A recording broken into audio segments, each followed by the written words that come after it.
Pendant 2 jours, soit du 30 avril au 1er mai 2025, nos professionnels de médias ont vu renforcer leurs capacités sur la santé sexuelle et reproductive.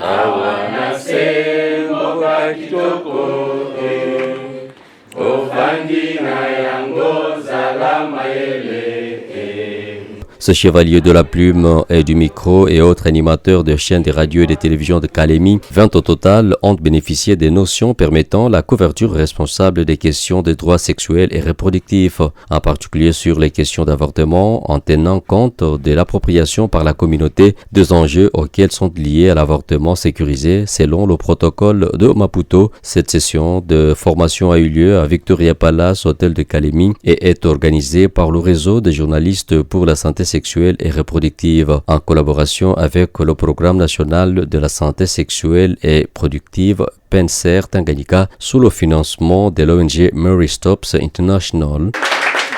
Afin de permettre aux journalistes de Kalemi d'avoir un langage commun en lien avec toutes les notions de santé sexuelle et reproductive, il était question de les conscientiser et les sensibiliser sur leur rôle, celui de vulgariser le contenu du protocole de Maputo, surtout à son article 14. Bibi Mbete, coordonnateur de RJSSR, estime que pour faire avancer et faire valoir les droits en santé sexuelle et reproductive, il s'avère indispensable d'associer les professionnels de médias, les grands acteurs incontournables pour le changement du comportement social, malgré les nombreux défis auxquels ils font face.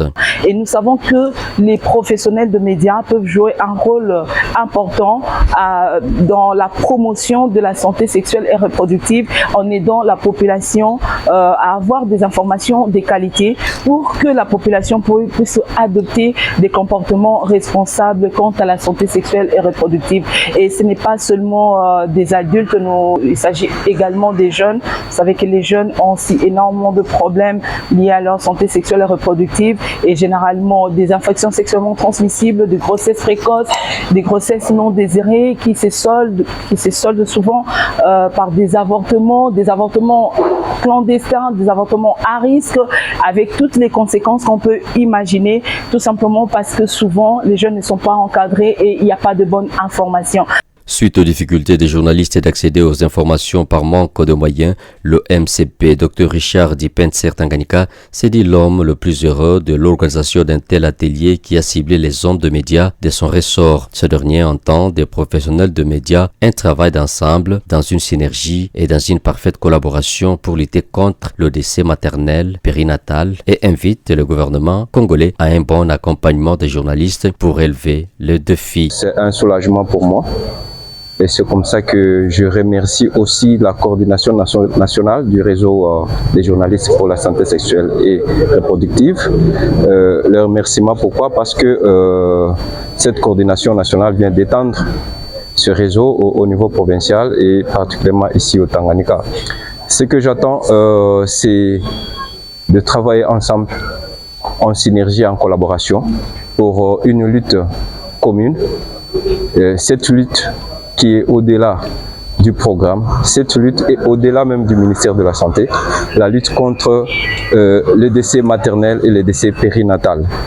À la question de savoir en termes de pourcentage sur la contraception au Tanganyika, Dr Richard répond. La province du Tanganyika est à peu près 2%.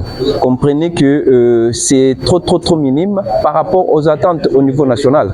Au terme de cette session de formation, les journalistes ont élaboré des plans de travail qui seront présentés au PENSER et se disent contents de ces assises de 2 jours dans lesquelles leur connaissance en matière sexuelle et reproductive a été capacitée. Cette formation est très importante parce que parmi nous, il y avait des animateurs des émissions de santé et aussi des journalistes de rédaction.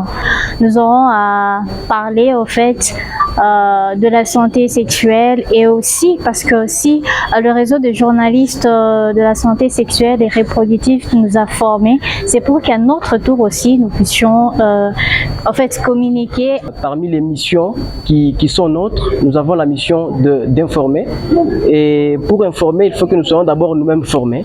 Pour nous donner plus de notions sur la santé sexuelle et ce qui a été fait, c'est à nous, à notre tour, dans notre rôle primordial d'informer la communauté. Ces acteurs de changement de la société devront, dans l'exercice de leurs fonctions, réduire les décès maternels dus aux avortements à risque dans la province du Tanganyika et de Kalemi, son chef-lieu. C'est cette force qui m'émanque.